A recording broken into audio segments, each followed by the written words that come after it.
The following podcast is recommended for mature audiences only. The following podcast is recommended for adults only. Maturity is not a requirement.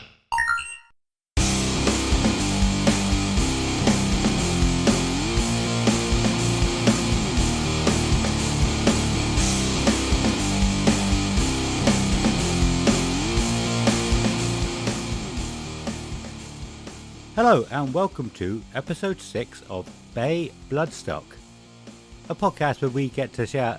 I can. Oh, dude. I was not expecting that. No. Cool. I thought that's a good idea, but I don't know how to carry on it. But anyway, a podcast where we get to share our most intimate and treasured memories of Blood Down. I don't know which one to say here. Festivals. Festivals, that's a good one. We'll talk about each year, the bands we saw, the bands we missed, and everything else noteworthy that happened across the weekend. Also, we'll touch upon any news, other festivals, and the music industry, past, present, and future. I am Adam, and I'm here with Simon. Good day to you, sir. So yeah, this episode we're talking about your time at Bloodstock. This will be our second episode about Bloodstock. Yeah.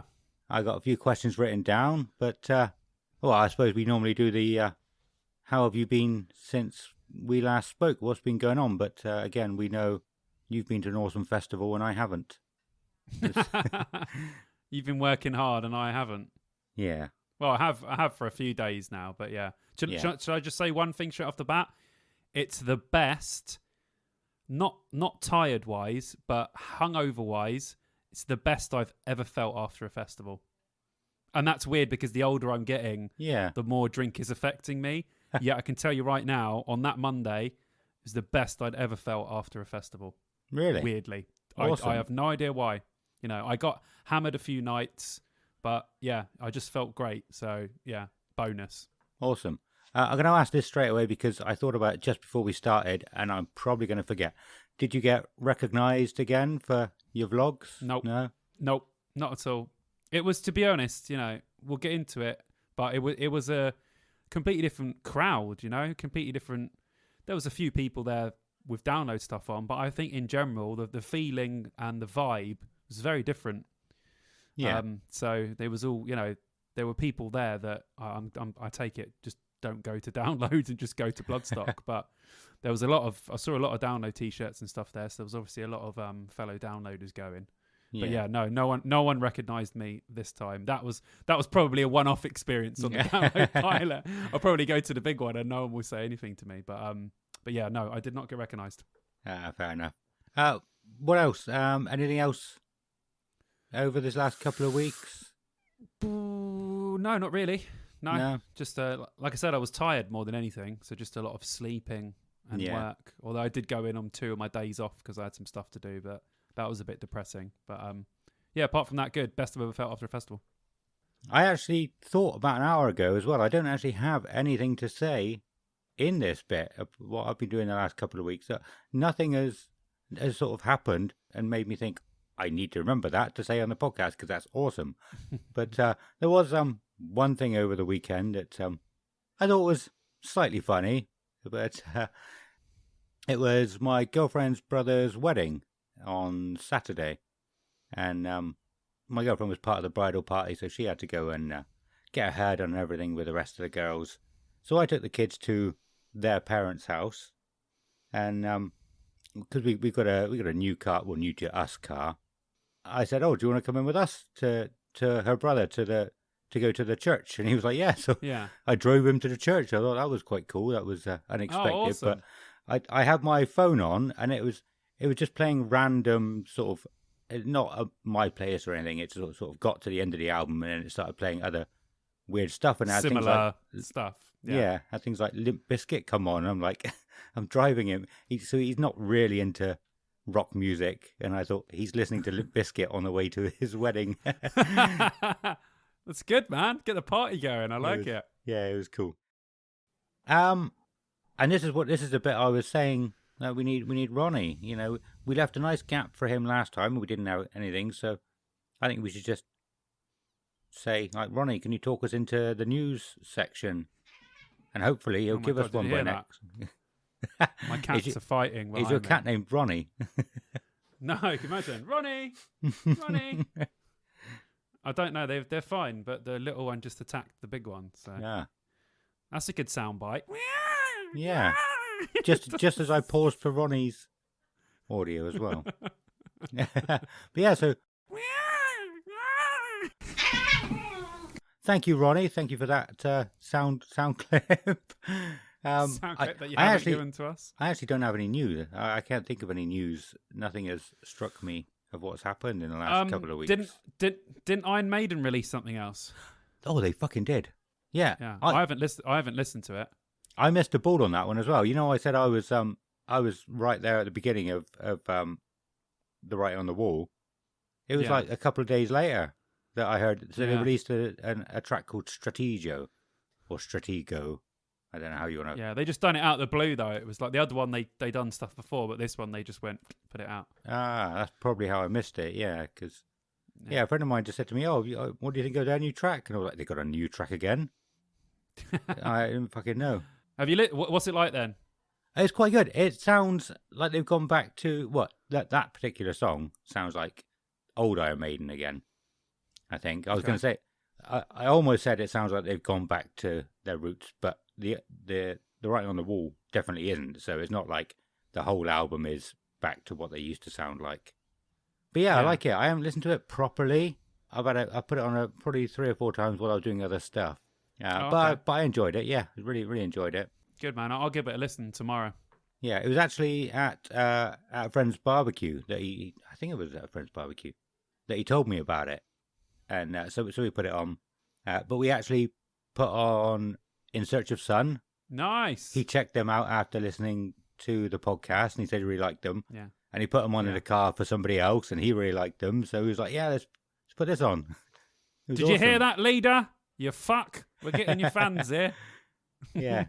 And I was able to put on 6th for half an album, which was good.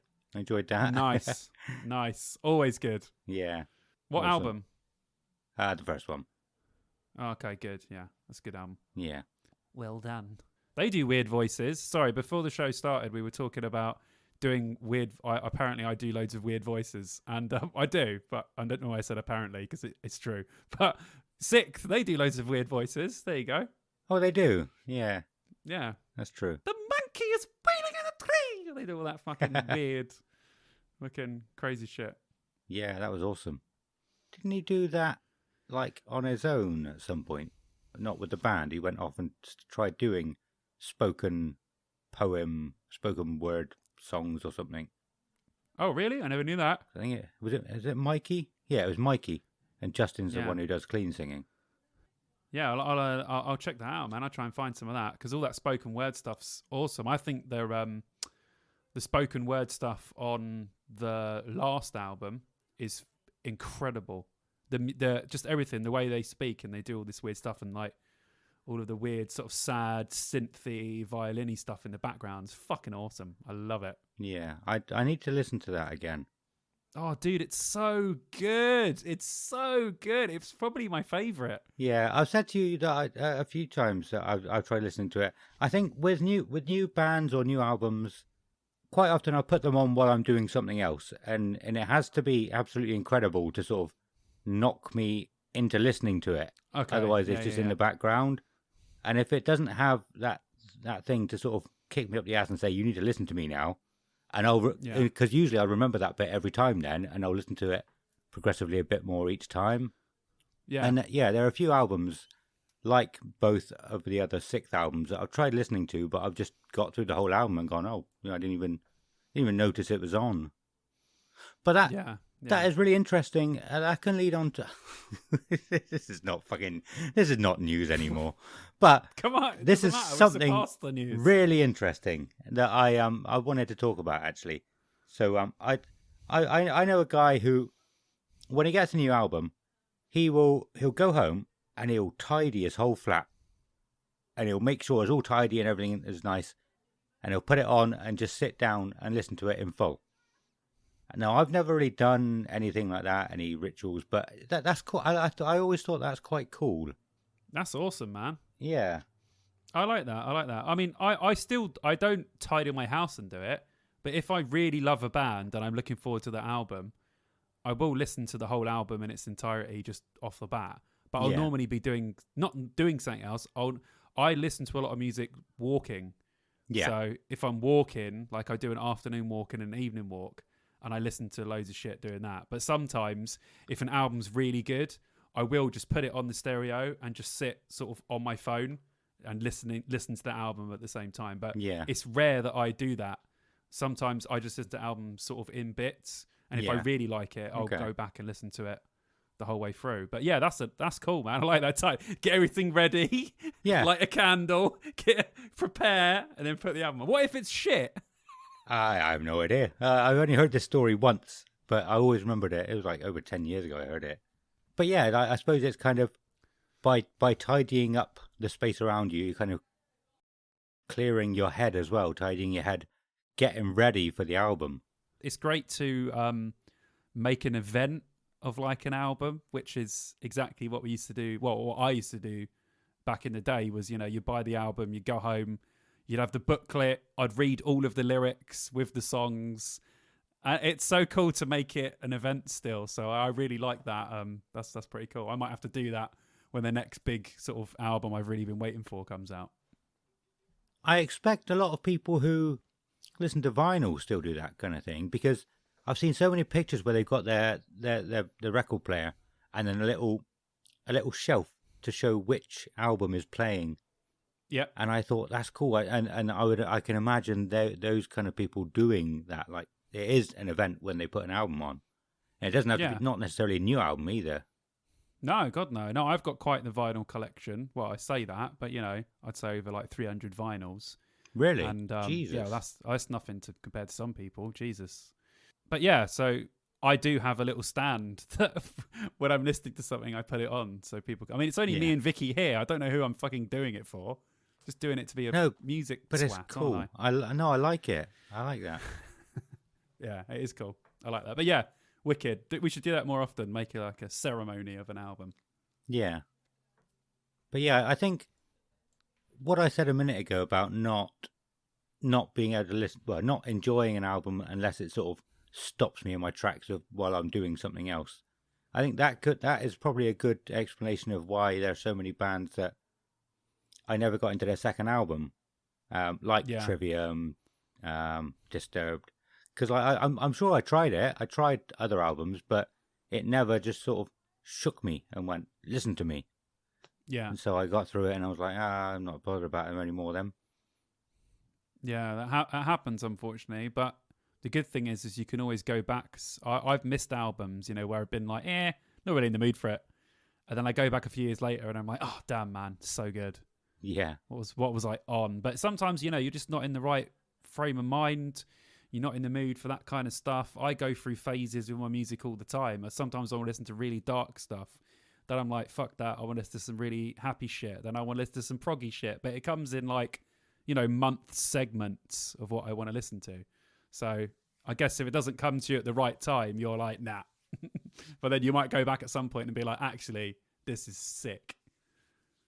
Yeah, so I know what you mean now. Yeah, we've talked about it before, haven't we? Like me and you, when you said last time about listening to Mudvayne and all these albums that you've forgotten how good they are, it's sort of that same kind of thing. Yeah. And I think I'm the same as you in the way that I have long periods of time where I listen to the same band. I think I've said to you before, when I first got into Sonic Syndicate, it must have been about 4 years. I listened to only 2 of their albums. It must have been 4 years. I know it was a long time. That's crazy. And where I went to see, I was going to say Spineshank, and I've never seen Spineshank, Shinedown with my girlfriend. We weren't together at the time. She messaged me in the morning saying, "Oh, we got a spare ticket for Shinedown tonight. Do you want to come?" And I was working at the time, and I ran my ass off all day to get finished in time for Shinedown. But after that gig, I only listened to Shinedown for 6 months. That's all I listened to. Lord. I got them on. did I even have Spotify at that point? Maybe I had like an MP3 player and just put all 4 of their albums on, put it on repeat all day, every day at work. Only Shinedown. I loved it. That's crazy, man. You really do go through proper phases. Well, you said to me before, like, you're like, oh, I've only been listening to Iron Maiden for the last like month. And I was like, Yeah. fucking hell. Yeah. Well, that was because the new album's coming out. I broke that thing. I don't know what to call it. I broke it to listen to the Bloodstock. Oh, yeah, the Bloodstock playlist. Yeah, which was Yeah. 66 hours long. And I've got to say, I completed it. I did skip a few. Yeah. I didn't skip any bands, but they had like there were some bands that, like the bigger bands like Cradle of Filth, there was like 15 songs on there. Yeah. And so some of them, if I wasn't that interested, I would just skip that band and go to the next one. Yeah. But yeah, I did find quite a few bands on there that I did enjoy. Good. That's why playlists are great. I've been meaning to do that for download every single year, and I've never actually done it. But now I've done it for the Bloodstock one. I'm sure I will do for download. Oh, dude, I literally I make a download playlist every year of like all the bands that I want to listen to, and I put them all in one playlist and listen to it for like 4 months before. Yeah. I always do that, man. So sick. Because I just get so excited. What can I do? What can I do? I know, I'll make a playlist. Awesome. I think I've actually already made a playlist for next year. Have you? I thought we probably should go through the lineup at some point and talk about it. Yeah, we will, man. About what we think. Yeah. Definitely. A bit closer to the time, we'll go. Yeah, definitely. Because so I reckon, I know I'm not saying COVID's over. Don't quote me on that. I'm saying that because it's sort of, feel like the world's becoming more normal, I still think that some of the bookings may be affected by stuff, even by next June. So I still think that it might change a little bit. Yeah, that's I think that's fair to say. Obviously, Bloodstock had a few bands that had to pull out in the week to 2 weeks, even on the day. Some of them didn't they, because of COVID. Yeah, and, that's what I mean. So stuff will little bits like that will just change. Yeah. Well, I mean, like I said, we've gone well off of the news. I don't think there was any other news that I can think of. So that's it from me. So yeah, we should. We have Ronnie to talk us into the main subject as well, don't we? The main topic. Ronnie. Oh yeah, Ronners, talk us in. Symphony Download!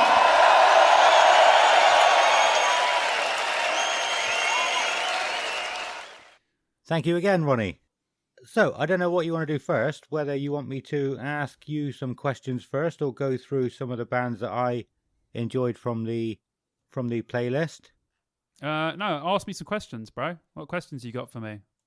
So, you said previously that so many people have said that once you go to Bloodstock, you never look back. You don't want to go back to download. Yeah. Is that true? I can see why people wouldn't want to go back to download, and it's not to do with anything to do with the bands or the festival. It's more likely to do with the size of the festival, because when I was talking to people there that we met, the only real complaints I heard about download were it's just so fucking big and it's such a ball ache to get your stuff in and out of the festival. And obviously at smaller festivals, you can get your stuff in much easier. You can get around all the stages. You can get back to your tent. You know, download is what it is. It's a huge festival. So you really have to plan for like your day. When you go into the arena, you have to go into the arena for pretty much the whole day, because it takes you 45 minutes to get back to your tents and then 45 minutes to get back to the arena.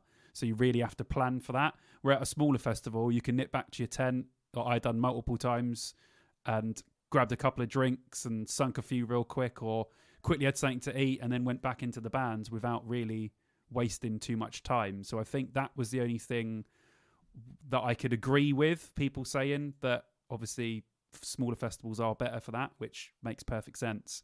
But apart from that, I heard no other sort of download bashing really. So the No? thing about no, not really. And there was loads of people wearing download T-shirts. So I'm guessing that obviously a lot of downloaders went like I thought they would because it was the only proper metal festival happening. So yeah, but apart from that, I mean, like all the people that we met there all had been to download on 5 or 6 occasions, and they love download as well. But they also love Bloodstock. So yeah, it was good. It was a good vibe on the download front. Yeah, that's cool. I really couldn't imagine what it would be like with that amount of people. All I know is how massive download is. Yeah, but the thing is, it's like I said about the pilot, right? That 10,000 people felt like 30,000 people. The 15,000 people at Bloodstock felt like a lot more people. When you're there, it doesn't feel like that. You'd still think, this is a big festival, even though it's nothing compared to download. You'd still get a sort of there's a shitload of people here vibe. But obviously download's just at another level just because of the sheer amount of people there. But when you're actually in it, you don't notice that much. Okay. You can see that it's smaller, but you don't really fathom the amount of people walking around. You think, fuck me, this is busy. But then if you compare it to download, you realise how much smaller it is. But I don't think you would notice too much. No, that's cool. But I don't really know what to say to that. I think that's just cool. I don't know. What other questions you got for me? What questions have you got? Well, for I got things like my penis size is tiny, and I can't grow a beard. Don't mock me for these things. So you did obviously do your vlog there like you normally do for download. I watched it last night, actually. I think it was. Was it last night? Oh, awesome, dude. Yeah, and there's a few things I noticed actually. I quite like the stage. Obviously you said it's the same as the download pilot stage, didn't you? Yeah, download borrowed it. Yeah. Yeah, when you were showing Cradle of Filth, it's just so that the band are so much closer together. At download, they're miles apart. Like, if you get like 2 guitarists, one on each side, or guitar and bass, or whatever, one on each side of the stage, it's so much distance. But yeah, like they can actually interact with each other quite well. I would liken if you've never seen any of these stages we're talking about, but you've been to download, I would liken the main stage at Bloodstock to the second stage at download, even though I still think the second stage at download is still bigger than the main stage at Bloodstock. Yeah. I still think it's slightly bigger, but I get what you mean. Yeah, they were real close together, where if you go to the main stage download, they're like fucking mild. They've got to run to each other to even get close. Yeah. Like, they're just so... you have to, There's so many people watching it, you need a big stage. But I get what you mean, yeah. You definitely can see that in the video, yeah, without a doubt. Yeah, definitely. But I forgot how good. Well, I haven't seen Cradle of Filth probably in almost 20 years, but they did look fun to watch. So much fun, dude. I probably wouldn't have chosen to go and watch them, but after seeing your vlog, I probably would now. It's not really my kind of music, but yeah, I think live though, like. I think Danny Filth now they're so self-aware of themselves. They make all this dark music. Obviously, fucking Danny Filth's lyrics read like absolutely beautiful poetry, but he fucking screams the shit out of them. But they're self-aware as well. They can you can tell they're having a laugh. They like to have a bit of fun. They got all the flames and all that shit. And Danny Filth is always saying hilarious shit between songs in a funny voice. They're really entertaining, and because they're such a an old legendary band, everyone's heard of Cradle of Filth. Yeah, honestly recommend, if they're playing a festival, go and watch them.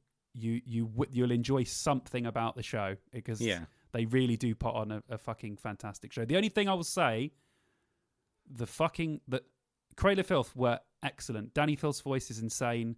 They're all great musicians. The show, all of the background images they had were spectacular. But the problem is, when Cradle of Filth, I've noticed this every time they play a festival, people are sort of mystified by Cradle of Filth. And they sort of just stand there and just look. And when you go to Cradle of Filth shows, people move a bit more. But at festivals, people are so sort of dumbfounded by what They just, the people who are really into it, like me, were like this. But then you get some people, they watch the whole show, and afterwards they say, yeah, that was really good, but they just kind of stand there and just look at the stage for the whole time. Because I think they're trying to just absorb all of this weird shit happening. And some people make up their minds real early and they're like, I don't like it. But other people sort of go, okay, I'm going to give us a chance to see what happens because this is weird as fuck. Yeah. And when he started doing all of his high-pitched vocals, there was guys near us that had obviously never seen them before turning to each other going, holy shit, that was mental. And I'm like, yeah, it's fucking great. So yeah, I'd suggest you watch them, but yeah. I suppose it's a spectacle of it. Like you said, there's people who go for the spectacle and some people go for the music. Yeah, exactly. Yeah. I mean, I was rocking out, but, most people were standing still, but then a song would finish and the whole crowd would go mental like, yes, that was fucking awesome. Yeah. So, Quaylfield festivals are a bit weird because obviously seeing these goths in the middle of the day is also a bit weird. Yeah. Yeah. I know it's not, I know there's a big shit around like Marilyn Manson and stuff at the moment, but he said the thing that all these bands would relate to I think when they played Download in like 2018, he got on the stage and he's like, this is bullshit. He's like, I'm a fucking goth. So I'm wearing makeup. It's the middle of the day. He's like, I'm melting.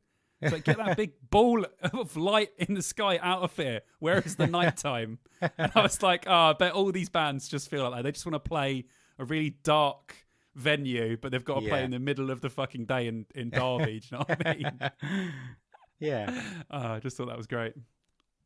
Yeah, at least put them in one of the tents or something.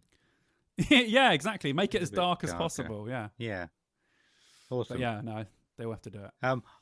What was the weather like? I almost forgot. Whew, right, okay. if everyone goes to watch my vlog, Simon Bond on YouTube. It was, and I said it in the video, it was fucking lovely almost the entire time. It only started to rain a tiny little bit on the Saturday. I'm talking drizzle. Then it was nice again. And it rained on the drive home. But the rest of the time, mate, I had a beautiful tan, literally. It was absolutely gorgeous. Some of the best weather I've had at a festival in a long time. We trust me, the Factor 50 was on. We were topping up every couple of hours. We had to put the after sun on afterwards. It was proper hot, man. Yeah. Lovely. Oh, that sounds good, man. Yeah, I don't remember the last time I had good weather at a festival. I know it sucks. Well, I'm just sorry. I'm just going to go off that. Just reminded me again is I bought like a big awning to go on the side of my tent. I've got a decent tent anyway. It's like a Sendero 4, so it's like one you can stand up in. It's technically a 4-person, but you could definitely fit more in that. And I bought this big awning thing that cost me like literally 120 quid to go on the side. But it didn't arrive in time. But as it turns out, we didn't really need it. But it also would have been a nice place to hide from the sun. Yeah, but yeah. I'm probably definitely going to need it at Download because if it's Download, it's going to rain, baby. Yeah. What about the walk, the journey in? I suppose you said a little bit about how it's shorter, but yeah, the journey from the car to the campsite and the campsites to the arena, was it anywhere near as long or? No, it wasn't. I mean, no matter how short it is, it's always a ball ache because you've got loads of stuff to carry. So yeah, it's always gonna hurt no matter how short it is. Obviously, it was a lot shorter, but you're just gonna get that with small festivals because obviously you can park closer to where it was. So with Bloodstock, you've got to like cross a road and the car parks are like over the road from the festival. Yeah. So a little different to Download in that sense. I know the South car park you used to do that, but since I live in Cheltenham, I always go to the West car park at Download, which is obviously like part of the festival. So it was nice. It was short. It was kind of good. I was still knackered, when you finally find a space, you're like, oh, thank fuck. And then we just put the tents up quickly, sat down, had a beer, talked to a few people, and then went back for a second load and got our stuff because never do one load, people. No. Always do multiple trips from the car. I've said it in tons of videos before. I'll say it again. Don't kill yourself with one trip, man. Split it in 2 or 3. Take your time. Take it easy. Do not kill yourself. You're supposed to be having fun, not dying. I've made the mistake multiple times. Don't drink too much once you have sat down after setting up that you can't be bothered to go back to the car. That's a good point. I've known people do that. Actually, an old friend of mine, she got wasted on the Wednesday, and she was saying the whole time, "I've got to go back to the car. I've got to go back to the car." So we walked back to the car with her, and she was like slipping over in the mud. It wasn't good. Yeah, that's a good point actually. So just remember, kids, right? Don't do it all at once, and then don't get too pissed, and then you can't go back to the car. I suppose if it's not essential, you don't have to go back the same day. A lot of people leave their extra beer in the car, and they only go to the car when they actually need it, which is actually a good point. I normally just bring all my beer with me and just put it in the tent, so it's just there. But I guess people have different methods of doing it. But yeah, it was a lot easier. Definitely just a lot shorter. But yeah, still a ball lake as always. Yeah. Well, speaking of beer, your friend, I've forgotten his name. Sharon. Shane.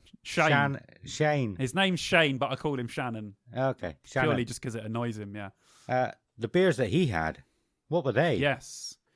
Well, he works for the Daya Brewing Company, so they're like a brewing company, and I think they're based only in Cheltenham. I'm not sure, but they're based in Cheltenham anyway, one of their places, and he works for them, so he gets like an allowance of beer a month when you work there, so you get like 24 cans. Nice. So he just picked 2 of each beer, so we could sort of test them out the whole time. Yeah. But he's one of those nutters though, man. Like you see him in the video, he wakes up in the morning and he's like, "Hey, do you want this?" And I'm like, "Oh, cheers, mate." I'm like, "Shane, that's the 10% one. I don't want that till late. Well, I don't want that ever. But you can give it to me later on. Do you know what I mean? When we're all pissed and I want to get even thing." And then I'm like, "Come on, just give me a lighter one." And he's like, "There's an 8." I'm like, "Dude, give me a light beer. It's 11 o'clock in the morning, man." So he hands me the 4, and I'm like, "Okay, that's a good starting point." Yeah. But he'll just be sitting there drinking the 10% beer at like 11 o'clock in the morning. I'm like, "You're fucking crazy, dude." But they are. Fuck that. But they are. Yeah, that brewing company do some absolutely fantastic beers. So we were absolutely treated this time. We brought just some Stellas and that just to drink in the day, just to sort of load up. But the beers that he had were absolutely gorgeous. We were completely spoiled. I actually barely even touched my. I only bought one little bottle of rum. Barely even touched it. I was too busy drinking all this nice beer. Yeah, it was lovely. Yeah, because there's another podcast I listen to, and he always has a different beer for every episode, and he always talks about it. And I was thinking, like, where do you get all these nice sounding beers from? Like, well, he's American, so obviously I wouldn't know where to find them anyway. But I only ever see like the same old ales and stuff when I go. So that's normally what I pick up. Yeah, that's fair enough, man. What you can drink. I mean, I've definitely got into these IPAs and stuff more than ever now. Like when I see like a beer with like a cool can or something, it's an IPA. I'll look at it and go, "Oh, that looks tasty." And normally they are. Some of them taste like shit, but some of them are like all the Brewdog ones are really nice. Never tried IPAs. The Brewdog ones. Oh, they're good. Yeah, they're really good. There's other ones like Love and Death, and I can't remember some of the other ones. Some of them are really nice. But usually, if you go to like a store, if you go to like Tesco's or Asda or wherever you shop, normally, like you said, near all of the ales and stuff, you will have like a craft beer section. And some of them are pricey, but you only buy one. You don't buy like 8 of them like you normally would for cans. So next time you're in there, man, dude, just pick one up and try it, because some of them are really, really nice. Yeah. And do you know what, actually? Do you ever go to Lidl? No, not at the moment, but I was going to say, to. Lidl have really cheap alcohol, but it's really fucking good. And their IPAs are like £1 each or £1.50 or whatever. And they're actually really nice. They've got like a chocolate orange one with like I can't remember what's got in it, like an octopus or something. That is gorgeous. I really like it. Can't remember the name, but I'll have to try them. Yeah, if you ever swing by Lidl for anyone on the channel, their IPAs are wicked. Awesome. Another thing I saw on your vlog, quite close to the beginning, you're showing the food stalls, and it actually looked quite quiet. With download, it looks busy all the time. I suppose it probably look quite quiet in the village when the bands are on, maybe. But it just didn't look like there's that many people there. Oh, that was when I done that. They just opened the arena, so it was only on the Wednesday or the Thursday. So there was only a handful of bands on that day. So Yeah. there wasn't too many people in there. I thought it'd be just good to have a walk around. But Okay. the days after that, they were all queues. It was like standard festival. But because we got in there so early just to have a quick bop around, it wasn't Yeah. busy to begin with. But after that, it was standard festival stuff had resumed. And then it was like really fucking busy and you had to queue for everything. That's fair. What? While we're on food, was there the same kind of selection you would find at Download, pretty much? A lot of the same stalls. The Yeah. Yorkshire pudding stall. There was no easy cheesy. They weren't there. The Mexican stall. One of the wrap stalls. I think one of the vegan stalls. So there was a lot of the same stalls that I saw at the Download pilot and that you would normally see at Download. So Yeah. yeah. But oh man, like I had some great stuff. There was a couple of burgers that I had, and I had a little thing for breakfast. Most of the time, I just ate. I was pretty skint this time, so I just ate what I brought with me. But Yeah. oh man, that Yorkshire pudding Yeah. is just a thing of beauty, man. It's well worth the money. It is like 12 quid, but it's a proper meal. It's not just like going to one of these vans to get a little burger and some chips or something. I'm talking about you have this thing and you need to go and have a lie down. It's a proper actual meal. So Yeah. it is genuinely worth the money. It's one of the only things. I mean, don't get me wrong, some of the food's fantastic, but you know, it is overpriced for what it is. Whereas this one, you can have a worse meal in a carvery than Yeah. this, without a doubt. Really? It's just fucking fantastic. So I recommend the big Yorkshire puddings, and I know for a fact I'll definitely be at Download next time. And it's one of the, like I said at their pilot, the place just constantly had a queue. There was Yeah. not one part of any day where that Yorkshire pudding place didn't have a queue. The amount of money these people are making. I mean, I know it costs a lot to get the pitch and everything, which is fair enough. They must have killed it, man. They must have killed it, literally. But fair play to them. But yeah, I'd recommend Yorkshire Pud all day long. I can guarantee you at Download there will be a giant queue for it, but wait, Yeah. because it will be worth it. Yeah, I think I've only ever had a couple of them because of the queue, and I can't be bothered. But yeah, I think the next time I'll try one. I think it sounded like you have one on a Sunday night. What's the right word? Not religiously, traditionally. Yeah, it's like just a nice way to sort of end the festival Yeah. for your last big meal, and it's on a Sunday, so it's like appropriate. You just have a lovely big Yorkshire Pud with Yeah. all your stuff in there, your gravy. It was incredible, dude. We'll get one next year, and we'll just sit there, and I just need to look at your face while you're eating it because it will be a face of pure joy. Yeah, well, the last one I had was on the Sunday night as well. Like, all week I was saying I need to try one of them. I need to have one, and I was like, Yeah. I might as well have it on Sunday just before we leave. Classic. There's another one I've heard of. A lot of people on the Facebook group talking about it. I can't remember what they're called, but something about a bunny in the name or some rabbit something. Bunny?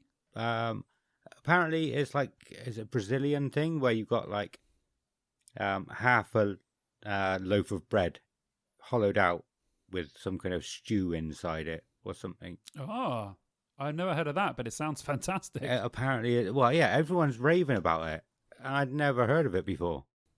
Nice. Definitely have to try that one. The only other one I know that's similar to the Yorkshire pudding one was at Download 2019. There was like a vegan tent, and they had like a big sort of tortilla, and then they put loads of filling in it. So it's kind of like a different version of the Yorkshire pudding. And I'm a veggie, so that was incredible as well. That was lovely. Awesome. So yeah, we're so blessed at these festivals, man. Honestly, you get some shite there, like you get everywhere, but 90% of the food is banging. Yeah. It's so good for like just truck food. It's amazing. Some of these places really, they work. You could see how hard these people are working. I spoke to one of the guys at a burger store. It was like 2 a.m, and I was like pissed, and I'm like, I need a burger. So I walked over to this guy, and it was just me and him there. He was working behind their actually giving me the burger, and I said to him, "How you doing, man?" He's like, "Yeah, I'm good, man." He's like, I've done a 14-hour shift today. He's like, I'm knackered. And he's like, and then I've got to go to, bear in mind, this was 2 a.m. Yeah. And then he said, I've got to be up again at like 8 or 9 to help the rest of the guys out. So these people that work these stalls, they really do work really hard for their money at these festivals.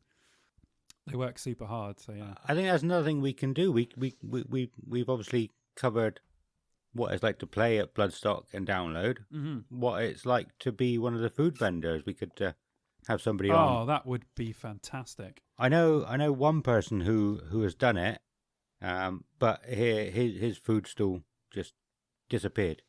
he really? woke up one morning and they had gone home, but he Oh. managed to get into the festival for free because he was working it. So he just stayed and was like, "Yeah, I'm gonna party."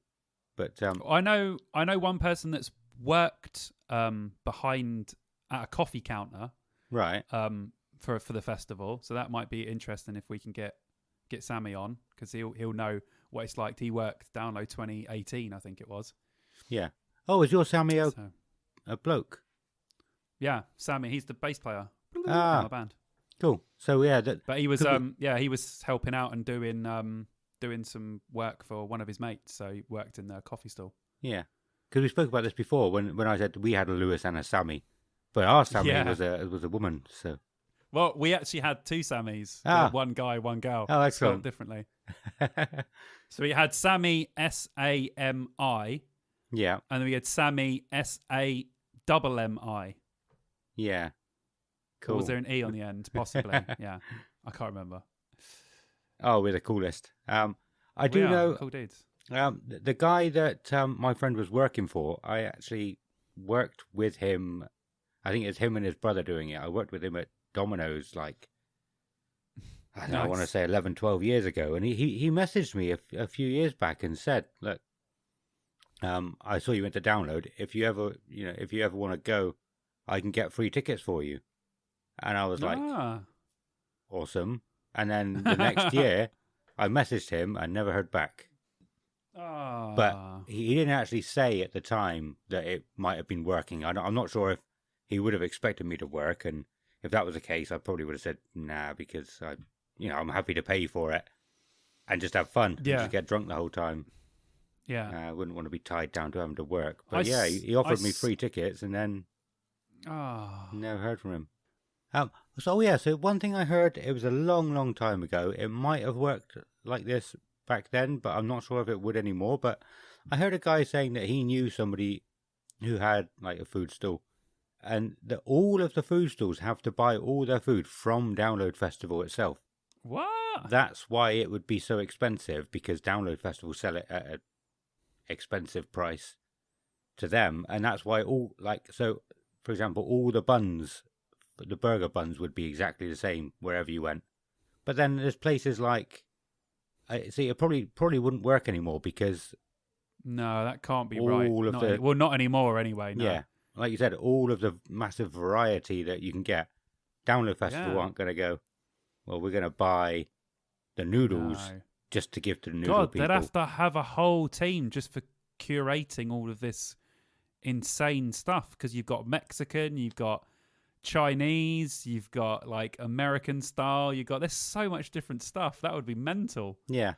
Like I said, it was a long time ago I heard that. Probably something like 2006, 2007. It might been have at that worked time, like yeah. that. Yeah, definitely. If you know any different, or if you know if that is how it worked, yeah, it would be good to know, to get Yeah, that would be awesome. some clarity. Yeah. Can we just go back to something quickly? I was going to Cool. say, when you were talking about working it, I was talking to people there, and I was saying, I don't know if I do it at Download, but I think I might go to a festival and work at Yeah. some point, like just to get into the festival. Yeah. I don't know if I want to do it at Download, because I'd really want to obviously enjoy the Download experience. But if it was like a Reading, or possibly even a Bloodstock or something like that, Yeah. I honestly think I wanted 1 year actually just go and work there and see how it is, because some people have said to me it's a hell of a lot of fun. Yeah, Yeah. you're working, but you're working at a festival. Do you know what I mean? Yeah. And people have said it's really good crack with everyone that you work with, and obviously you get off days and stuff like that. You can still go and watch some bands, and apparently it's a really awesome experience depending on which sort of thing that you do. So I think 1 year I'm definitely gonna try it and see how it is. Yeah, cool. I've not really heard much about what it would be like to work at Download or or Bloodstock, anything like that. I have heard, I said that a lot of the carnival clubs from here work at Glastonbury. I know a lot of them do security at the security at the farms surrounding it, so they're not actually working in the festival, just making sure that nobody goes and steals from the surrounding farms or houses or whatever. But they still get entrance to the festival. Oh, right, cool. Well, that's awesome. That's a bit different. Yeah. I don't know. That's nice. I like that. Yeah, I don't know if that's... I mean, because obviously you have got all the stewards that are in the car park and everything as well, haven't you? You know, so you might not be working anywhere near the festival. Well, there's a few... there's actually a few vlogs. I'll send you the links to them. We'll put them in the video of people working at Download Festival. Yeah. Awesome. And it looks like they have like a really fucking awesome experience. So we'll see. Awesome. Again, that's not something I've really looked too much into. So that'll be interesting. Yeah, man. Let's try and talk some more about Bloodstock, because we kind of veered off of track as we do. Listen, if you've listened to this podcast, this is what these people have come to expect, okay? Yeah. We talk about a topic, we veer off, then we go back to the topic, then we veer off, then we go back to the topic, then we veer off. That's what this show is. Yeah. Okay? That's it. It's just two men babbling about music and stuff and Download and all other festivals and trying to get into some sort of coherent conversation that someone else could listen to. That is essentially what this podcast is. And really, we just have fun doing it. So yeah. If you enjoy it, sweet. Yeah, I was going to say, and we love it. Oh, hells yeah. Regardless of the offshoots of topic of conversation. If I don't know, if you don't love it, make your own. Fine. Become competition and see if you can do it better. And we'll probably enjoy it. Don't say that, because people it. Could do it probably way better than we can do it. Don't say that. People will start popping up all over the shop. Yeah, that's true. That's why I've always tried to keep my ideas quiet, because I know people have got the money to do it better than I do. And so I try and keep them quiet. So I've wanted to own my own escape room for a good 2-3 years now. Oh my God, that's a bit left field. I've never heard anyone say that before. That's awesome. Oh, I've written a couple, and but there's nothing here. There's no escape rooms here. But I don't want people to get wind of the fact that it would be a good idea, because they'll go, "Oh yeah, we'll do that. We got lots of money." I haven't got lots of money to make one, so idea destroyed. But anyway, so what have we spoken about? We've spoken about the journey in, the journey to the arena, food, alcohol. Should we talk about some bands? We spoke about Cradle of Filth. What about bands? Did you? I still really like the idea of the Hobgoblin New Blood stage. Did you spend much time over at that? A little bit, but honestly, I was so busy watching other stuff, we didn't really make our way over there too much. Okay.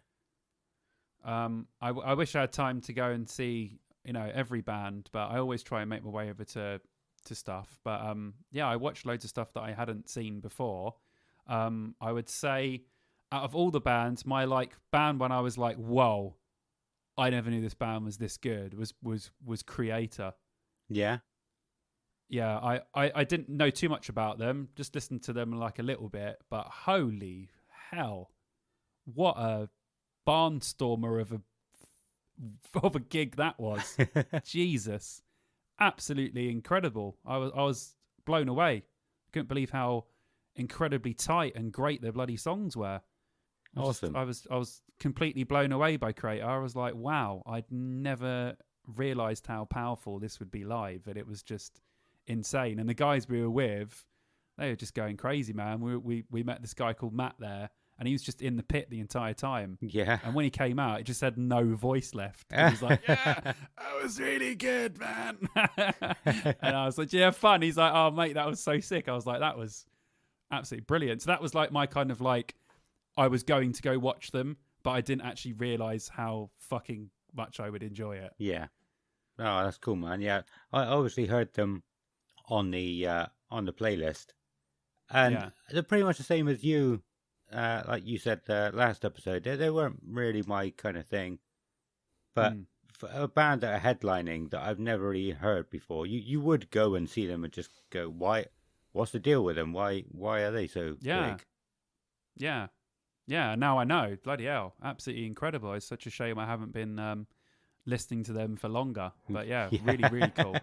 I was listening today in work. I was like, I might put some tunes on. So I was doing loads of boring invoices. I was like, I put some Creator on. I was like, this is sick. This is so sick. So yeah, Awesome. that was cool. Little unexpected sort of, get a really awesome band that you like. And then you've got the other side of the scale where one of my favorite bands, Paradise Lost, were really boring this time. Were they? I'm Yeah, they kind of not surprised. were. Well, I don't know. I've seen them a couple of times before, and they were bloody brilliant. But they obviously were playing an album all the way through, and it's not my favorite album. And Yeah. I like the first 5 or 6 songs, but after that, it does start to get a little bit sort of dreary. Yeah. And then by the time they'd finished it, they played one more song and then they'd finished.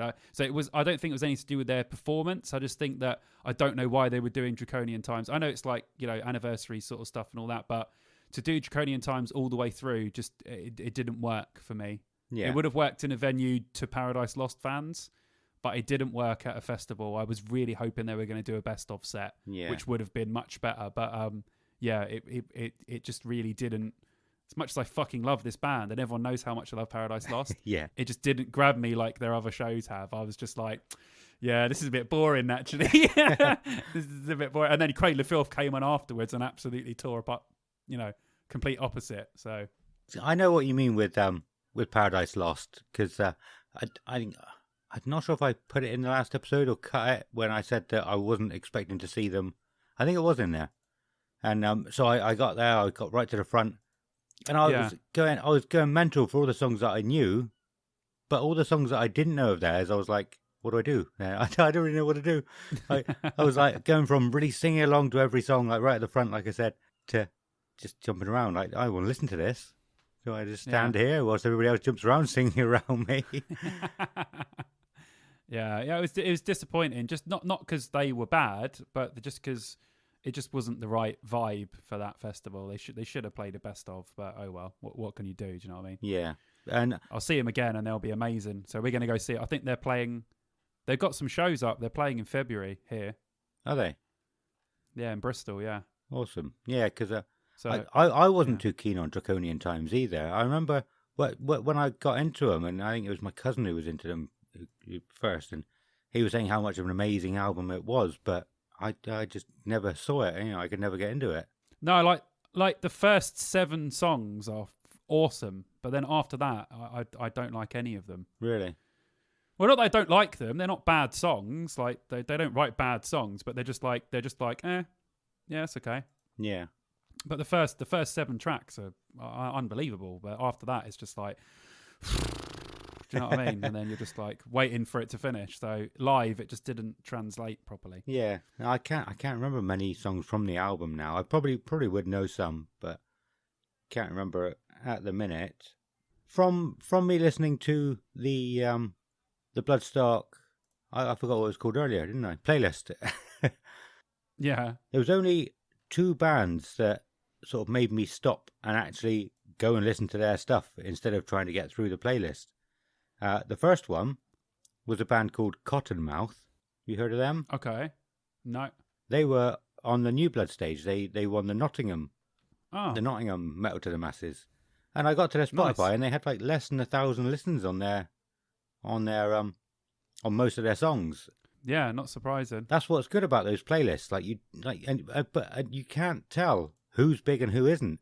Yeah, it's great. It gives bands, like you said, like they've only got a certain amount of listens. It gives bands a good chance to compete with the rest of them because unless you click into them, you'll think this is a band that's not as big, but in the mix with a lot of the other bands, which is fucking awesome. Yeah, no, I did really enjoy them.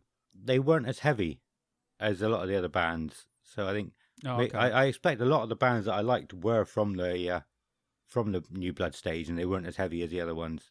But it's weird because I have listened to heavy music in parts of my life. So all of these bands that were on, it's not my kind of thing now. But I would have listened to them at some point. I would have said. Yeah. It's all good, man. It's with those kinds of bands, they're not bands you're going to find every day. So No. listening to these sorts of playlists are going to be good because they're going to give these bands a sort of exposure. Like, you've listened to them. How many other people have listened to them? So it's fucking awesome. Yeah. I remember when, I must have been only about 18, 19, something like that. A friend of mine did me, it was a mixtape, basically. It was a CD of like loads of bands. The only two bands I remember from it were At the Gates and Pig Destroyer. Oh, nice. But there was loads of like really heavy bands like that on it. And it was awesome. I listened to it so much. But I never got any of their albums. I never got into that side of the music. Like I didn't know who the bands were because he didn't write them down. It's just the ones I asked really? about. So you were just like, oh, who the fuck is this? Yeah. But I love it. the At the Gate stuff was some of the songs from I was going to say Suicide Silence then, but it's not. That's of another band. It's the Red Cover, the massive album that they. Are you a fan? No, I've never listened. You've never listened to At the Gates? No. Holy shit! Slaughter of the Soul, or Slaughter the Soul, or Slaughter of the Soul. I can't remember. You should listen to that album. It's At the fucking Gates. incredible. I've heard of them, of course, but I've never. I've just never taken notice. Yeah. Oh yeah, okay, yeah, fuck yeah. Seen people wearing t-shirts and all that shit. Yeah, I think the other band that made me stop and go listen to them was a band called Words That Burn. I haven't actually looked into them that much yet, but yeah, they were Words quite cool. That Burn. I don't know where they were on the lineup. I should probably look. I'm just kind of putting them on Spotify. Words That Burn. There you Yeah. go. Yeah, they've only got 1,000 monthly. I say only 1,000, still awesome. Yeah, Yeah, 1,000 monthly listeners. So they are quite small, yeah. but that's cool. Yeah, they look awesome. But Little fuckers. there was They look good. there seemed to be it was so strange. Like there were some bands on there that sounded like bands that I would have listened to like when I first started going to gigs at 15.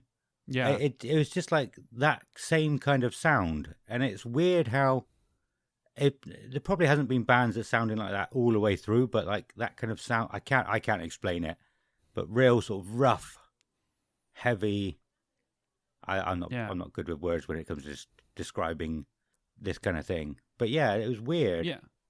I don't know, But a sound that you recognise that you've heard since day until now. yeah. I don't know how. When did you start going to gigs? What sort of age? Fucking hell, it would have been 2000. So I was 16. Yeah, and So it was all. I don't know. It probably would have been different where you are. Were you going to big gigs then, or? Because I'm yeah, thinking. my first couple were big gigs before I went to smaller gigs. Yeah. I mean, I'd been to kind of little gigs in the few years before, but they weren't like proper. But yeah, I went to a couple of big gigs and then I started going to smaller ones. So Right. I experienced it almost backwards. Yeah, but yeah, it was just like all the Yeah. little local bands that, I mean, won't have anything on the internet anywhere anymore. Well, they wouldn't have probably ever had anything on the internet. No.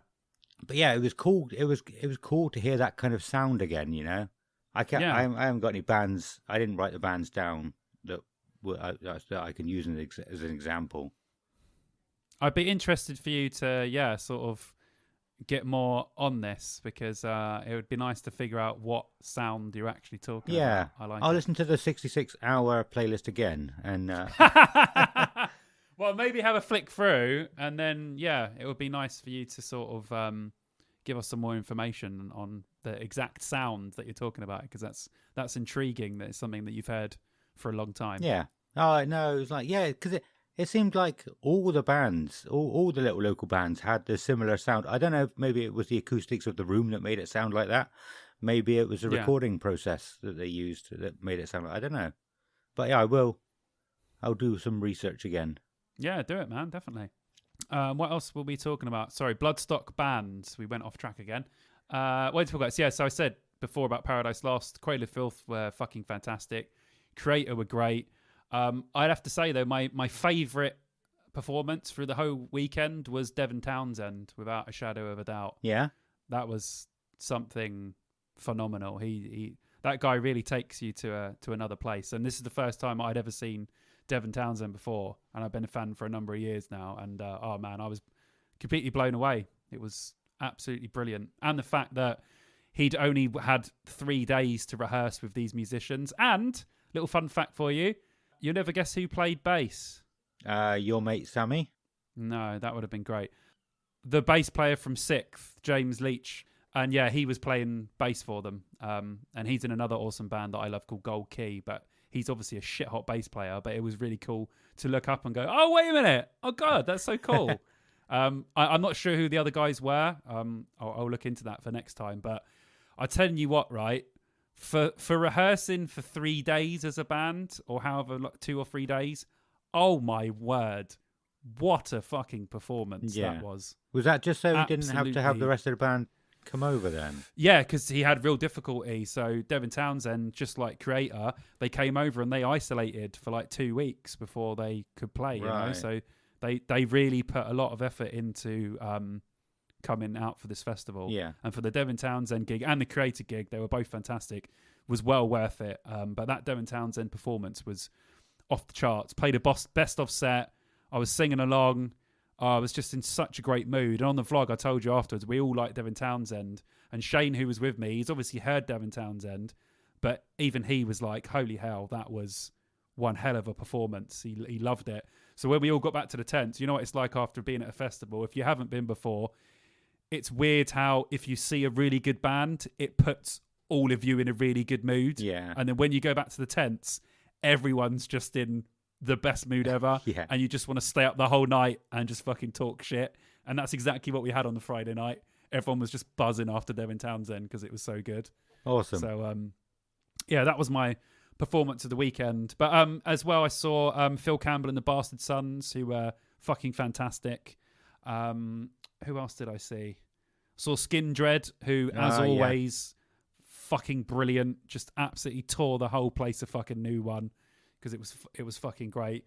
And then we watched Shrapnel, which are like a small sort of thrashy band. So they were on the Sophie Lancaster stage. They were really good. And then on the Thursday, we watched the Punk Rock Factory, I think they were called. And they do like loads of covers of like, you know, fucking 80s songs and like pop songs, but they do it in like a punk rock kind of way. Yeah, and that was fucking hilarious. You had the Power Rangers on your vlog, didn't you? Yeah, they done Power Rangers, they done Pokemon, you know, all the like theme tunes that would get all of us like, you know, 20s to sort of mid to late 30s nostalgia sort of trip. And then they done like just loads of pop songs but in like punk style, and it was just really fun. It was really good, and it was weird to see all these like big metalers there just like singing along to like you know, some next fucking 80s pop song. It was really cool. It was a really like a complete switch from the kind of real metal stuff. But that's the vibe I got from that festival. They really like either really fucking heavy metal yeah, or then something absolutely ridiculous. Yeah.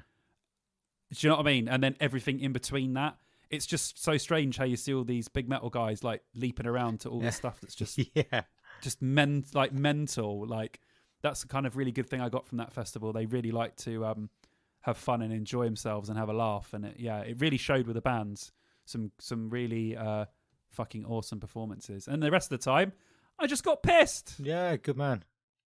Let's have a look at some other bands. So you when you're talking about Devin Townsend, I don't know what I've done. I've got written down here Devilfire - Devin. I don't know why. Devilfire. I don't remember. Okay. It must have been like over a week ago or something, and I can't remember. But Devilfire were quite good. One of the first bands on the players were a band called Acid Rain, which were quite good too. Nice. Yeah, there's some good shit on there. It's a shame I couldn't get round and listen to everything. Yeah. Saxon. Did you see Saxon? I saw a bit of Saxon and then we left. Yeah. I've never listened to Saxon before, ever. But so yeah, they got a few good tunes. Yeah, I listened to some of their stuff, and do you know what? It made me think of Iron Maiden. They were out around the same time. I actually think Saxon might have been going longer than Maiden. Yeah, they probably have. Was it their 50th year this year? Yeah, something crazy like that. They got a few good songs. I remember hearing some back in the day and thinking, that's really good. Who's this? It was Saxon. Yeah. I've just never paid them probably the attention that they deserve. But yeah, Yeah. they're good bands. So we watched a couple of songs of them, and then we left. We didn't actually get round to watching Priest. We left because Shane, for some reason, wasn't wearing a fucking jacket. He was just wearing his battle jacket with cut off sleeves, and it started raining. And he's like, I'm gonna fucking die out here if this happens the whole time. As it turns out, it stopped raining for Priest, so we could have stayed. Yeah. But we just decided to go anyway. And I said to him, we'll go see Priest separately, man, because we both really like him. But by that point, we were just so knackered, and he was getting soaking wet, and I felt bad for him because I was there with my waterproof jacket on, like a little nerd. Like, I could stay here all night, baby. Oh, yeah. And then, but then we left after that. What, you left the festival or just left the arena? Left the festival. We'd already packed up all the stuff on the Sunday, okay. so we just literally got in the car and drove back. Well, it's only an hour and a half from Cheltenham, so it really wasn't that much of a bad drive for us this time. Even Download isn't that far from us. It's about 2 hours, so not actually that bad. I can understand. I've done that before. Like, wanted to see the Sunday night band, but you also think, well, if I leave before them, I'll get home around 8ish, and that'll be give me a good night's sleep for work in the morning. Yeah, that sort of thing. No, it's understandable. If it was someone that I like Priest. If it was someone that I really love, like they've got Lamb of God headlining on the Sunday next year. If you think I'm fucking missing that, you're out of your mind. I'm not missing one fucking note of that. Yeah. Oh, what was it? What was it like when they did the announcement? They did the announcement for next year on stage, didn't they? Right. I'll tell you this right now. I spoke to people before, right? Download Festival need to take note of this, right? Because the way they announced the bands was fucking incredible, right? Just after Skindred, because they knew that how popular Skindred was, that's when, most of the people were going to be at the stage. That was the most, apart from, actually, for Skindred, that was probably the most packed I saw it the whole time. Yeah. They're just so popular. They're such a staple of British festivals. Pretty much everyone goes to see them. So out of all the bands the whole weekend, apart from I didn't see Priest, that was the busiest I saw it. For Skindred, it was just fucking rammed from front to back. And after that, they came out on stage and said, right, we got a special treat for you. We're going to announce 20 bands right now, and no one else is going to know about this until tomorrow. Only you at the festival are going to know about it. Yeah. So we were like, holy shit, this is like, it makes you feel like you're so exclusive for being there. Yeah. And we're going to play a video, and it's going to show you. And obviously, when bands came up, people started going mental. So it was like a reaction to like a football match or something. Yeah. Because it came up with like Life of Agony, and people were like, oh, yeah. And then Static X came up, and fucking loads of people, I went mental. I was like, fucking Static X, holy shit. And it was just so cool to see everyone's genuine reactions. Yeah. And then I went through, there was loads. It was like Exodus, just the lineup's just great. And then it said, and your Sunday headliner, Lamb of God, and the whole fucking place just went nuts. Yeah, awesome. It was just such a cool way of doing it. Like literally, like, and Shane, who I went with, he's a fucking great vocalist, and Randy is one of his fucking idols. He just idolizes Lamb of God. He was literally leaping in the air next to me. He couldn't believe that they had announced Lamb of God. Awesome. And it was just so cool to look around and see how people had reacted. And if they were to do that, I know Download's a bit different, the way that it's booked. So I know that would be different. But if they could just do that with one or two bands, oh man, it makes you feel, it made us feel so like, and when everyone was walking off, everyone was talking about it. They're like, holy shit, fucking Lamb of God, fucking Staircase, fucking like, it was just such a cool way of doing it. And like a real thank you to the fans to say, we're going to tell you that information while you're actually at the festival. So cool. That was one of the coolest things I've ever seen a festival do. Yeah. Yeah, it does sound cool. I think they don't do that every year. I think they just wanted to do it this year. Just to I think, be yeah, I think different. probably just because they booked it in advance because of COVID and all that sort of stuff. But, you know, if that was to become a regular thing, that would be, it was great. It sounds like it so cool. will become a regular thing, or they'd want it to become a regular thing. Because like you said, the reactions, if you saw those bands, those same bands while you're sat at home, or even with a couple of mates out at a coffee shop, you wouldn't have that same reaction. Like, it's just that whole adrenaline of being there at the festival and hearing a name. like you said with Lamb of God, if you were to say to someone to Shannon, like Lamb of God are there next year, if you were at his house or something, would you get the same reaction? No, it's Well, you get a reaction because I always, whenever the download lineup comes up, I'm like, come on, come on, come on. Oh, fucking yes! But it's not like, I get what you mean. It's not like you can't just fucking scream and just go, yes! With like a couple of 100,000 people around you, like going fucking mental. Yeah, that's awesome. Yeah, very cool. So yeah, dude, I'm so glad you asked that because that was one of the, weirdly, that was one of the coolest bits of the entire weekend. Yeah. It was so unexpected. I wasn't expecting it to happen, and it was brilliant. So yeah, very cool. Awesome. And the other big thing was the birthday cake. Did you see that? Apparently Devon Townsend brought a birthday cake out because it's Bloodstock's 20th year. Yeah, and they got everyone on stage. I'm guessing all the people that booked the festival and run the festival.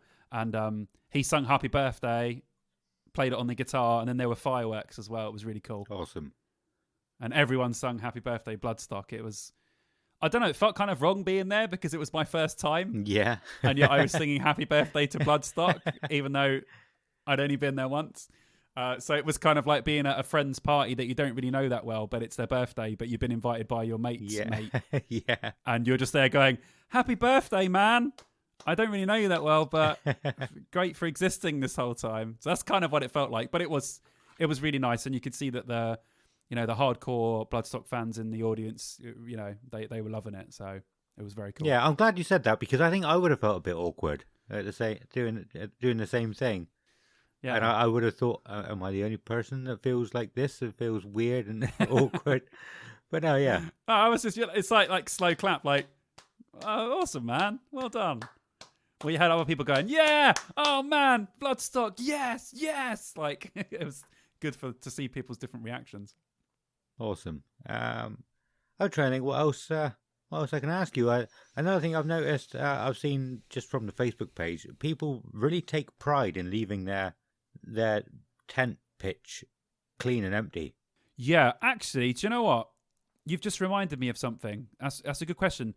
I want to say something else before I say that, right?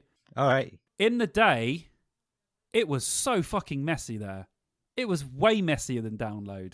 There was just cups and rubbish all over the aisles where you were walking and everything.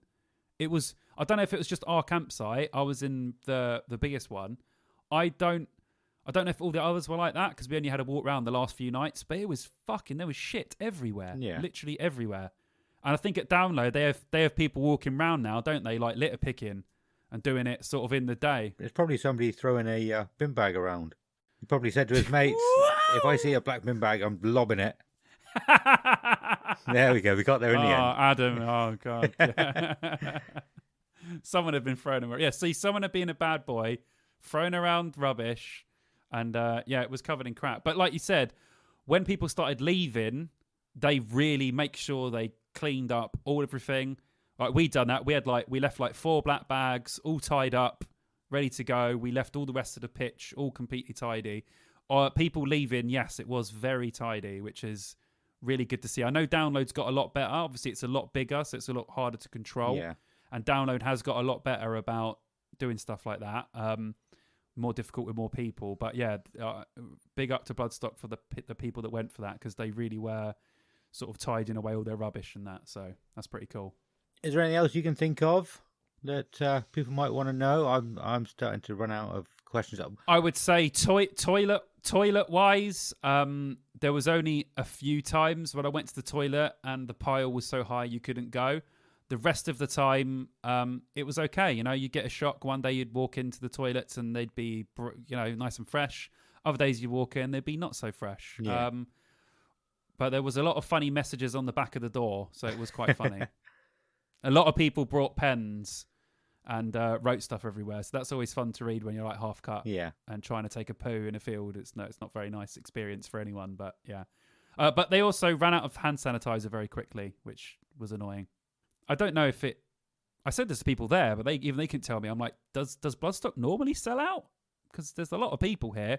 I'm pretty sure on the toilet front, I don't think they put enough toilets in the campsites. That would be my only complaint to do with anything bathroom related. Yeah. I'm wondering if they're still struggling to get hold of them. Like the same week we spoke about it for the download pilot, didn't we? We did, yeah, possibly, yes. And like we were talking about before, same with the download pilot, not enough toilets. And hopefully that will change for, the proper big download and festivals next year. But yeah, for both of them, just not enough portaloos, man. Overall, obviously being a downloader, I can tell you right now, I'm 100% going back to Bloodstock next year. I had a fantastic time. I met some really cool people. It was a great vibe. Bands were cool overall. Really nice layout. I just had a really fucking good time. So I'm going to go back. And yeah, I thoroughly enjoyed myself the whole time. Weather was great. Literally no complaints. I was wearing a vest pretty much the entire time. It was awesome. So cool. 100% going back. Awesome. I would definitely love to go if I could. If I can get the time off work. I generally don't have enough holiday to be able to book extra festivals or enough extra money to be able to pay for extra festivals. But true. Definitely one that I would probably enjoy. But also, I'd feel bad. Like you said, you don't know if it sells out every year. I would imagine it would with only 15,000 people. So I would feel bad going knowing that there might be people out there who go all the time who couldn't get a ticket. But I suppose it's... Yeah, but even this year, people weren't necessarily clambering over each other to get tickets. It sold out eventually, but there was a bit of time there when anyone could buy a ticket. So I wouldn't worry about that too much. I did wonder if... So, like, I'm sure Download has only ever sold out, like, 3 times, maybe. They usually make a big thing about it. It hasn't sold out for a long time. I wonder if they lowered the capacity down to about 80,000 and it was selling out every year. Would there be more hype about it? Would there be more... I don't know, because you get festivals like Reading and Leeds, they sell out every year. So yeah, I don't really think it's that much of a big deal. I think it's just all about your lineup. Yeah. The last time I remember people properly talking about Download selling out was 2009. Yeah. When it was just completely sold out. I think 2010 sold out as well because of AC/DC. Right. And I think the last one to properly sell out, or at least the day to definitely sell out, was the Guns N' Roses in 2018. Yeah, I remember. Yeah, there was a lot of people went just for Guns N' Roses. I've said before, and I'll say it again, that day was the most people I've ever seen at Download. It was insane. Yeah. Absolutely. You just can't underestimate how fucking popular Guns N' Roses are. Because it was just nuts. Yeah, I really enjoyed them. I wasn't expecting to enjoy them as much as I did. I just want to talk about all these things, but I also don't want to run out of stuff to talk about when we do eventually get to talking about that specific year. No, we won't. We'll touch on these subjects and then we'll go into them in lots of detail. Yeah, definitely. Well, speaking of talking about specific years, next week I think we will be revisiting 2003. There's a few other bits that I missed off. I'm going to try and get the guy who I spoke to before. I haven't spoken to him for weeks now, so hopefully he's still available. And hopefully he can come on and talk about seeing Metallica.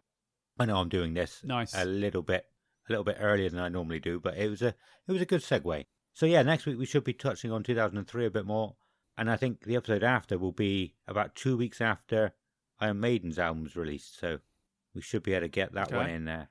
We might have to do like me and you said, we're going to do like a top 10 Maiden albums thing. So we might have to get our stuff ready for that. I've already got that stuff ready. Yeah. I've also got. Oh my god! I've done something. Oh. I've done something awesome. I've done something quality. Right. I went through all the Download lineups and notched down all of the bands that I ever saw at Download. Yeah. And I've done my tally of the most bands I've seen the bands I've seen the most at Download. Awesome. So we'll have to do that on some future episode, and I shall reveal to you my top 5 most seen bands. I like that. I'd have to remember which bands I saw, and I'm sure, like I've said before, there's only... And it has to be, you can't have just watched a few songs, you have to have watched the whole set. Yeah. So there's ones that I didn't put on there, because I'm like, I watched a few songs, but the ones that I genuinely remember of watching the entire set, they're the only ones that I've logged down on. Yeah, cool. Yeah, there was definitely years where I only saw about 4 bands, so Should be an easy job for me to go through and do that. It'd be interesting though to see. Yeah. Yeah, definitely. Shall we head into campsite fuckery at this point? Yeah. Let's head in there, sir.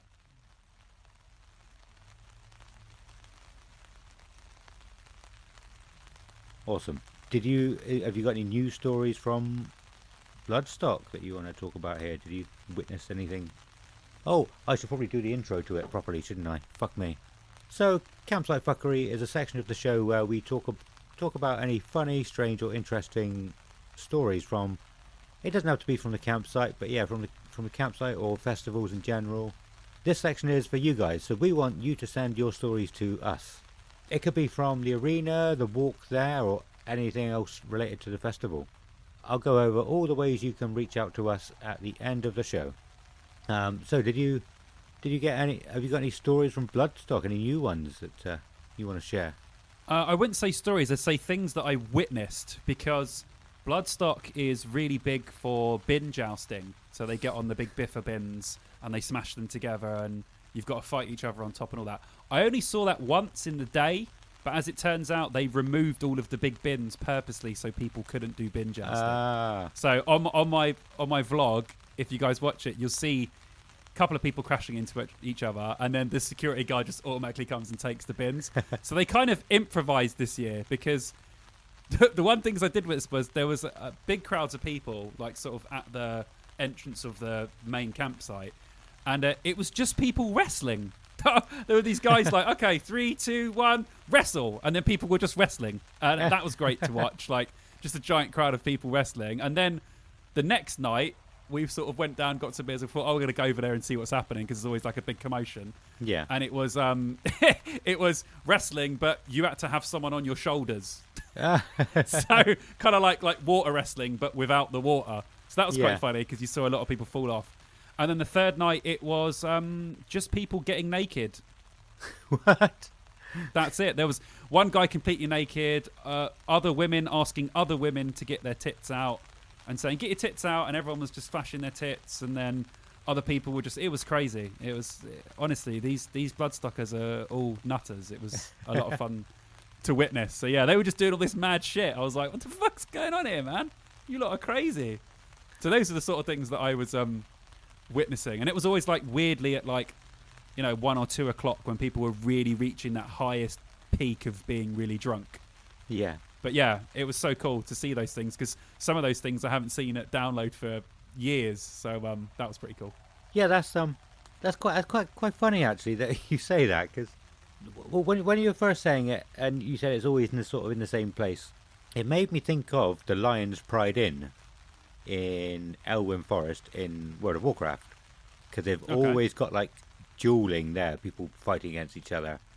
But one thing it is famous for on a role-playing server is, I think it's the Moonguard server, or Moonglade, where it's basically people it's erotic roleplay inside, and there's always fucking hundreds of people inside this inn. And then you said the third night it was just people getting naked, and I thought that is definitely Moonguard. Definitely. I can tell you right now, these people were definitely Warcraft players at some point. Yeah. They definitely Awesome. were, without a shadow of a doubt. But yeah, it was good. You could tell everyone was just having an absolute blast. It was fucking awesome. But yeah, apart from that, it's just the general, we were just fucking around at the campsite, man. It was great. But there was no incidents. No one fell over really badly. I actually managed to not fall over any guide ropes at all this time. Awesome. So I consider that a personal achievement. But yeah, that was all from Bloodstock. Oh, that's awesome, man. You do have the bin jousting in your vlog, and I did actually write it down to question it, but I didn't really find a good place to say it. So I'm glad you went into it. Good. I haven't really. I've got a couple of stories. I think I was going to say more about Jesus. Did I say his name? Jesus. The guy with Old Oak's Close. Oh yeah. And yeah, so I was going to say more about him and then stopped myself. But yeah, there's a couple more little stories about him. There was one year he wasn't going to come, and then I think he had a bit of an argument at home, and so he just decided to come, and he got his tent and got in the car and drove there. But he turned up to the front bit where you get your wristbands, where they check you for anything. Yeah. And he put his tent on the table, and the guy said, "Well, where's your stuff?" He was like, "There, that's my stuff, just a tent." And the guy just turned around and said, "Hardcore." That is hardcore. Yeah. Another one, a guy named Frodo. Him and Frodo, it was so much between them. It was awesome. But Frodo was messing around and doing something. Jesus was doing something as well. And the security guard came along and was questioning Frodo about it. And I can't remember what it was, but yeah, he just sort of pointed to our campsite and said, "There's a man over there named Jesus with pink hair wearing a bra. That's who you're looking for." And the security guard was just like, "What?" They had no idea. I like that. That's the caliber of people you get at these festivals. Yeah. Oh, but that's I love it, man. that's a couple of things I can think. Like I said, it's been a, even though we spoke. It was probably about 2.5 weeks ago now, and I haven't had anything to do with the podcast really. It's been a busy couple of weeks, so I haven't really had that much time to think about it in the background, to sit and work out some stories. But yeah, we'll get there. We'll get some more, and hopefully we should get some more from some listeners. Yeah, it'd be great if you guys could think of any stories that you have related to Download or any other festivals, just anything. They can be small little ones or whatever. You can message them to us. You can give us a soundbite of yourself telling the story or anything. We shall play it or read it out on the show. So it would be good to get some interaction with you guys about stories and stuff, because we can't be everywhere all the time, and we always know there's loads of crazy shit happening all over these places. So yeah, get them into definitely. us, man. Get them in. And I think I said to you before, like, I've done some crazy shit, but I know on a scale of 1 to 10, mine's about a 4 compared to what actually happens at Download. So I want to hear other people's stuff. Yeah, definitely. Yeah, I think that's it. I think it's it for this episode. I know I said about getting us on YouTube the other day, but there's a couple of things I want to speak to you about. I want to get a couple more sort of pictures to put in there, so it's not just one flat picture for the whole thing. Okay. So that will be in the next week or two, guaranteed. I'm for definite this time. Is there anything else you can think of before we head off? Anything you want to say about Bloodstock? No. Overall, I think I made it pretty clear that I was very happy, and I will be going back. Good stuff. Cool. Yeah, and I would love to go at some point if I can, but the chances of me being able to go are quite slim. If I ever win the lottery or something, I don't even do the lottery. You never know. Stranger things have happened. So yeah. So thank you all for listening. We'll see you in 2 weeks. And no, it's been amazing. Thank you, Simon, for going to Bloodstock and giving us something to talk about this episode, because yeah. We say that we want to cover other festivals, but I'm sure there will be festivals in the future that we want to cover that we're not actually going to. So it'll be really hard to actually talk about them other than the lineup. Yeah, it's good to actually get. If we were like a news team, I'm your man in the field on the man. Ground. Yeah, I'm on the ground. I'm the guy that you switch to and go, Simon Bond's there with a live report. Simon, where are you? I'm like, yeah, I'm here in this big field with loads of fucking people. What? No, you did actually message me, didn't you? You messaged me. I can't remember what you said, but it sounded like it was like Wednesday morning. But I didn't get them to Sunday night. It was ridiculous. Yeah, because the again, reception not great. So I messaged you saying, like, you might not get this at the time that I sent this message, but all is well. And then it's just like, you didn't get it till Sunday when I sent it to you on fucking Wednesday afternoon. Yeah. But yeah, awesome. I think there's so much more I could probably ask you about Bloodstock Festival. Like I said, nothing's coming to me at the moment, but we could probably talk about it for another 2, 3, 4 hours if we had the time. Yeah, but down the line, man, we'll talk about it in bits, and if I remember stuff, we'll put that around into other stuff. Because me and you, we go on so many tangents and remind each other so much of stuff. A lot of times, you say something and my brain just clicks, and I'm sure it's the same with you. So we'll probably talk about other stuff that happened there, way down the line when we sort of get reminded of it. Yeah, definitely, awesome. And so yeah, if any of you want to reach out to us to send in your stories for Campsite Fuckery or anything we've missed out in particular, corrections or feedback or even suggestions for topics that you want to hear about, you can find us on Facebook as Dear Download Podcast, on the Twitter exactly the same. I'm not going to bitch about Instagram today, but yeah, we're basically Dear Download Podcast. You'll be able to find us. But yeah, Dear Download Podcast on most things, apart from our email, which is deardownload2003, that's 2003 at gmail.com. We're still growing. We're always going to be growing. So there's a few things that you guys can do to help us. Telling your friends is by far the best thing you can do. And liking, sharing, and interacting with us on social media. I haven't actually put much out the last couple of weeks for you to be able to share. Apart from my dog meme, I thought that was quite funny. Yeah, that's good. I had the idea for that weeks ago. But yeah, if anybody out there who saw it but didn't get it, there's a famous waiting meme. There's a guy, he sat on a swing. I sort of basically copied that. And I thought it was hilarious. But yeah, so we need to say a huge thank you to those of you who have shared and liked and commented on our stuff. Simon. Hi. Where can people find you if you want them to find you? People can find me on Instagram as Fonzie_Simon. And like I've talked about the whole time, I have done a vlog of Bloodstock. That is a video log of the festival, my experience, which is on my YouTube, which is just Simon Bond.